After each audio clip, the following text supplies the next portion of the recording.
Hi, everyone. Welcome to Spilling the Tea on GovCon. I'm Teresa Moon, Director of Business Development for Parabolis. We provide working capital for government contractors by government contractors. And we are so excited to have you today. The purpose of this program is to present growing small businesses within the federal marketplace, resources and industry experts so that they have the ability to navigate the industry better and to grow. And so I'm super proud and privileged today to have with me my guest, Robert Jones of Left Brain Professionals. I always like to tell everyone how we really met instead of reading your bio right off. I started off that way a long time ago, and I figured for conversational purposes, it's much better for them to know how we actually met. So Sure. the true stalker in me found you through your presentations on Govology. Yes. And I was so impressed with the way that you delivered your information from one person who's not a math brain to one that is. The way that you delivered your information, I thought was fantastic. And so I made a point to find you on LinkedIn after that. And you were gracious enough to take a phone call from me. And the rest is history, so to speak. And so I'm proud to have you on today. And I'd love for you to be able to share with our listenership a little bit more about yourself personally, if that's okay. And tell us more about Left Brain Professionals. All right. Well, again, yeah, great. Well, I might steal your intro idea. That's a good idea. I like that. Yeah. So my name is Robert Jones. The firm is Left Brain Professionals, and I guess to answer your first question, a little bit about me. I have a background in accounting, a bachelor's and a master's in accounting. I'm a licensed CPA. I've been in the government contracting and accounting space for almost 19 years. Coming up in June will be 19 years for me.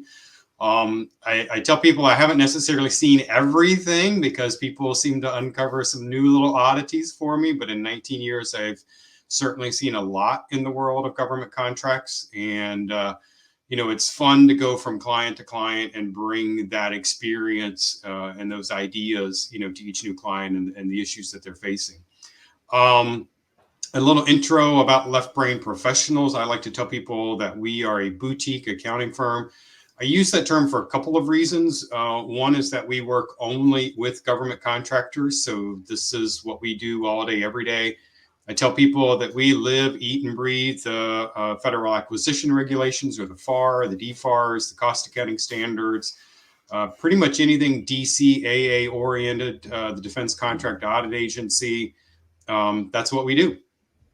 That's awesome. And that's exactly why I wanted you to come on today. I think for the most part, when I'm talking to especially the emerging companies, whether they're a startup or they've been in the business for a couple of years, a lot of them unfortunately don't understand the need for compliance as it pertains to accounting until there's an issue. And I know you and I have talked several times about Yeah. how this rolls, right? And Yeah. and you're one of those people that I know, not only are you an expert when it comes to the compliance side of things, but you also understand what it looks like from a financial side of things if people wait until there's an issue to call you. So how sometimes when you're dealing with companies, how do your services differ from the newer or startups versus those who are more established outside of the obvious, right? But if you wouldn't mind giving us some details about that.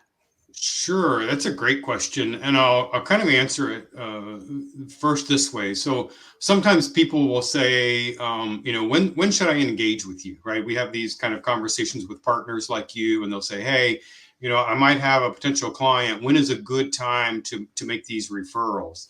And what I tell people is honestly, sooner than better. And the reason for that is not because Robert's greedy and trying to make money. Certainly I'm in business to make money, but it's not just about billing the client. The reason I say, the sooner the better, because we can do a lot with those startup companies, with those mom and pops, people even that sometimes just have an idea and they're trying to figure out where to go with the idea and how to get it off the ground. If we can work with you up front, we can get the accounting chart of accounts set up. We can help with the structure of customers and projects in the system.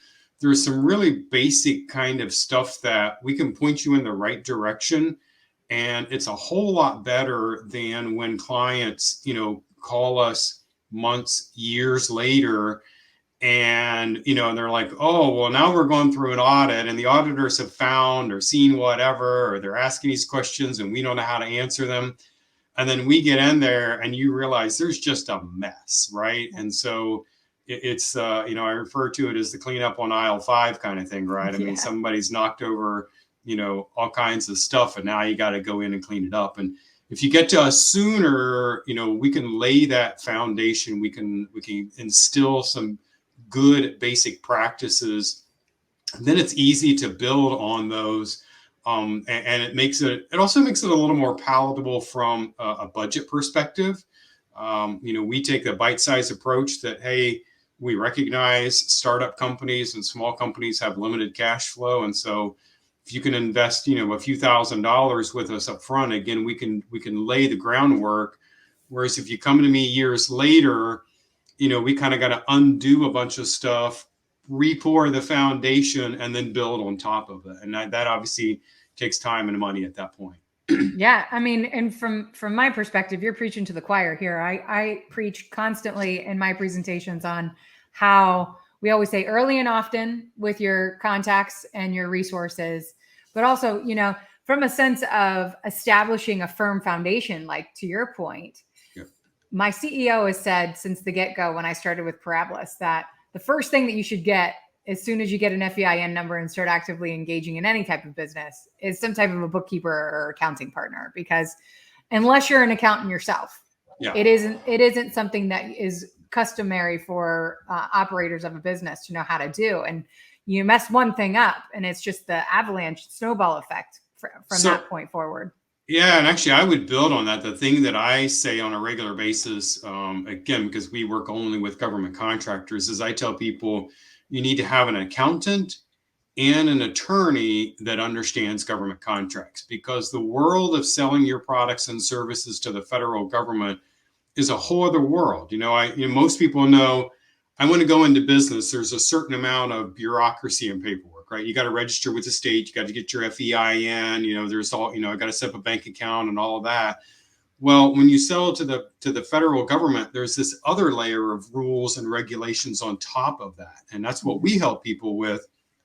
But if you don't have an accountant and an attorney that understand this other layer of stuff, you're really going to get in trouble. And it's funny what you say about, well, maybe even if you're already accountant. So we had a potential client last year.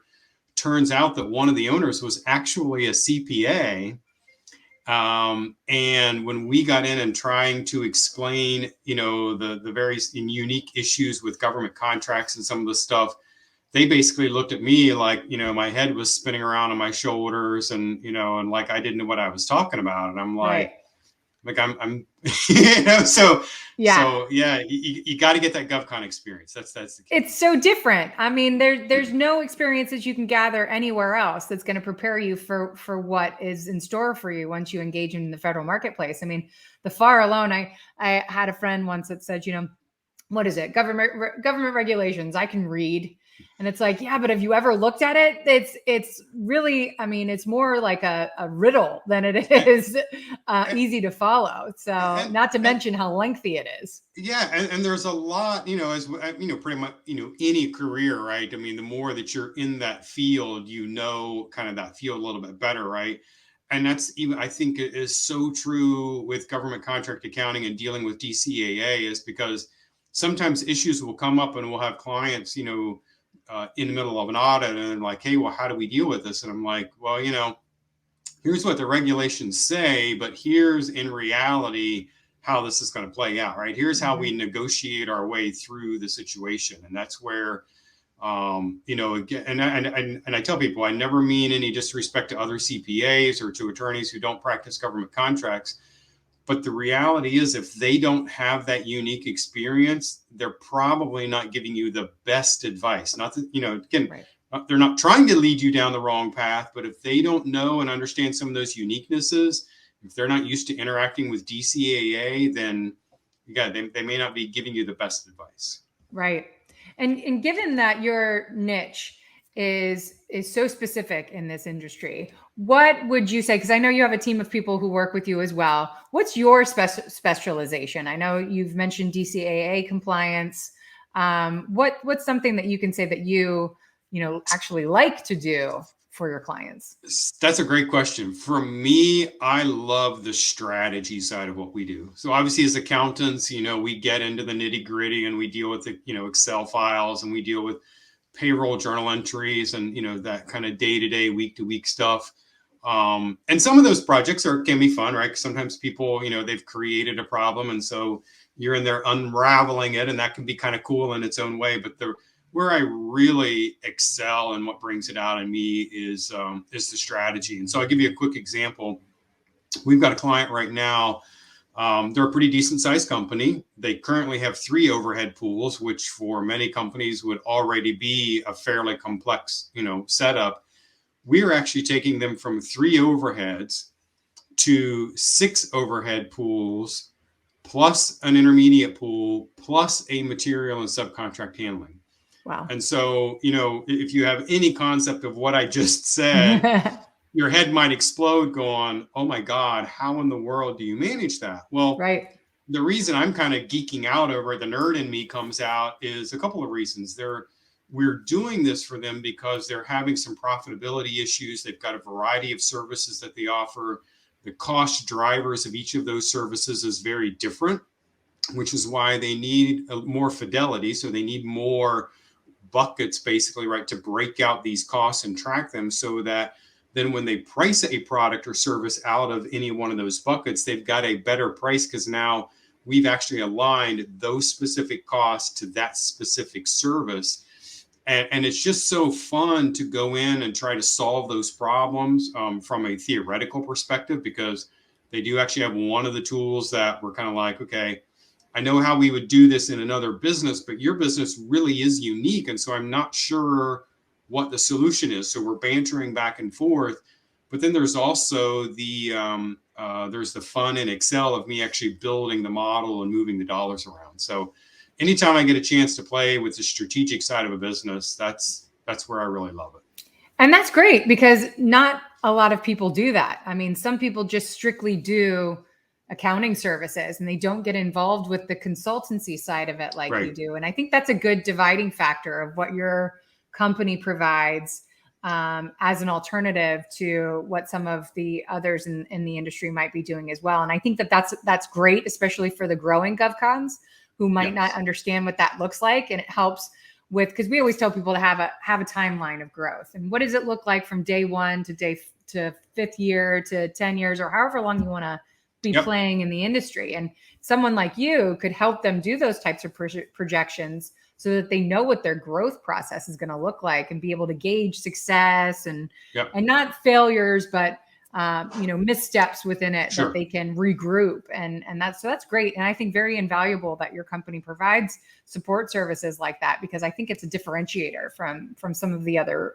accountant firms in the industry. So that's fantastic. I'm glad that we pinpointed that a little bit. And I know I mentioned earlier that you do presentations through Govology, and that's how I found you. So I'm sure there's a lot of our PTAC companies that follow us both that will be reminded of that. Yeah. Where else are you in the coming months? Where else can our listenership find you? Great question. It's actually kind of a busy time right now. I just recorded a webinar yesterday that's going to be on the ProPricer webinar series, if you're familiar with ProPricer. So they are a proposal pricing tool, and we've had a great relationship with them. They also sponsor the GCP, or the Government Contract Pricing Summit, that's coming up in June here in San Diego, where I am. So I'll be presenting at that. I've got a couple of webinars coming up with some PTAC organizations. As you mentioned, we've got some great relationships with a number of the individual PTACs. We have the National AppTAC conference, I should say, that's coming up next week, and I'll be in Indianapolis for that. There's the NCMA World Congress coming up in July, and we do our own monthly webinars on some aspect of government contract accounting. And our next webinar that's coming up is April 12th at 1 p.m. Eastern, and that is specifically on invoicing for government contractors using QuickBooks Online or QuickBooks Desktop. Now that's valuable. And I want to add that if you go to Robert's website, he provides a lot of the past webinars that he's conducted, so you can view it at your leisure. And I think that library is a great resource for people who are, looking for why they need to do business with you. I think you offer a lot of great resources for free right at your website. And it sounds like you're all over the place. I actually looked into going to that conference out in San Diego. I would have loved it, but it was Hawaii or San Diego. And Hawaii went out on this year, but I definitely have that on my radar for upcoming for sure. But it sounds like it's a great lineup of presentations that people can get some great information from you. Do you have presentations coming up with Govology as well? We're working on the details of that right now. So Great. yes, there's definitely some archived videos over there, and people can watch those. But we are developing a new series that's hopefully going to start. Scheduled a date. I think it's in June is when we're going to start those. Excellent, and I definitely recommend people looking up your past presentations with Govology at their website as well. A lot of great information there. That's how I found you, and so we're appreciative of people with an expertise like yours that can really, hurt people's business if they don't get it under wraps quick enough, that you provide information in a way that's easy to understand. And you've got the type of personality that lends to that consultant side of the business as well. So we appreciate having you as a resource. And if you have any advice or tips for small and growing government contractors that might be listening to us, what would they be? Oh, wow. Loaded question. Loaded question. I feel like I addressed some of it in terms of get people on your side that know government contracts. And again, even somebody from the financing side, like Parabolis and Teresa and her team, that understand the unique issues that government contractors face. The cash flow and dealing with the government can be a little bit different, in addition to obviously just dealing with the rules and regulations. I like what we were talking about earlier, start early. One of the things that and I guess maybe I'll add this piece is, in the world of government contracting, what I tell people is you will be audited. And in fact, it's going to be a variety of audits. If you play the government contracting game long enough, you're going to go through a number of audits. Well, the nice thing is that the government tells you what the audit is. All of that information is publicly available. It's free. It's easy to access. You can prepare in advance. And, the other way I describe it is, imagine if you walked into, a college course, and on the first day of class, the professor stood up there and said, "Here is a copy of the final exam." Right? Here's the final exam on the first day. We've got class for 3 months. What do you think the expectation is? To me, the expectation is that everybody should pass with flying colors, right? Everybody should pass the final exam because you've had a copy of it. You've had 3 months to study, it shouldn't be any surprise, right? What's on there. And that's the way I could look at a lot of compliance issues with the federal government, is that all of the information is available to you. You need to work on it and be prepared, because there will be a test, without a doubt. And that's great advice. And wouldn't it be so great if everyone followed that too? Well, those that don't, that's why you and I are in business, right? That's right. That's right. And it's unfortunate, but that's the way it works. If you wait until it's too late, you're going to pay for it, literally and figuratively. And so that's why we try to advise otherwise. But I certainly appreciate you, Robert, and your time, and for dedicating a little bit of your talents to our program. I encourage everyone who hasn't already to reach out to Robert, to engage with his presentations, to follow him on LinkedIn and Instagram and all the social media outlets that he's currently on, and to make sure that you're reaching out with your questions, because he's a great resource. And I think he'd be an advocate for your company that you might be missing right now. So we appreciate your time very much, Robert. We appreciate our listenership for being involved in this program again today. Like I said in the beginning, the purpose of this program is really with the intent to help small government contractors grow and thrive within the federal marketplace. It's an important thing for all of us to advocate for, but even more so of a passion of mine. So I'm grateful for all of the people who joined me for each of my episodes of Spilling the Tea on GovCon. I appreciate you today, and I hope our listeners will stay tuned for our next edition of Spilling the Tea on GovCon coming very, very soon. So thank you again, Robert. And I hope everyone has an excellent day. Thanks. You too. Take care.